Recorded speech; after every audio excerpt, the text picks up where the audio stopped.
It's probably not going to surprise any of you when I say that when handicapping college football, weather will be a factor for the game when making your picks, because handicapping is all about finding the edge.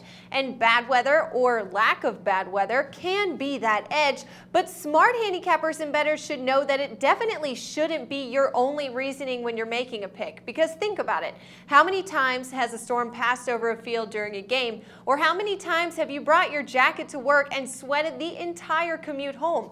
Game conditions and players will always play a bigger role when making your picks than the weather. Heat can definitely cause cramping in some athletes and teams, but it's pretty manageable with the right amount of hydration. There's vitamins, oftentimes there's a fresh steam blowing over the team and on the sidelines, or ice packets players can put on before heading into the game.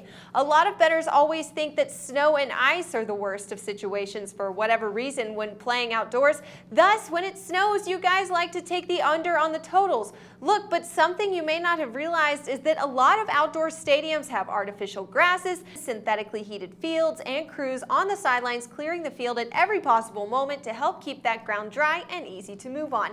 The one condition that I find to be a little bit more of a factor is rain. Wet conditions tend to lead to drop balls, to fumbles. There isn't as much traction on the ground to push off for more explosion, which makes it harder for receivers to separate on routes. But again, this all depends on weather, on position, as well as which team you're looking at. For example, it rains on average about 155 days a year in Oregon, so those boys won't be as bothered by those conditions as some of the teams that they may play. And players adapt and train for raining conditions as well. They change their gloves throughout the game. They keep their hands in a ball and a fist to prevent from getting them wet. However, wind does seem to be the condition that affects teams and betting lines the most. You see wind in a lot of places like Chicago and Cleveland and Buffalo with wind speeds higher than normal. A lot of teams switch from passing game to running game, and that allows for less yards and less touchdowns scored.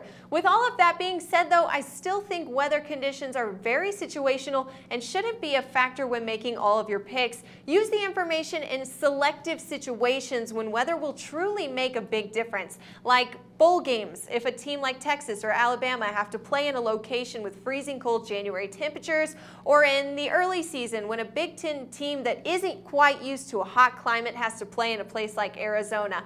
It always depends on the matchup and how they compare with the weather conditions to how you should make your bets.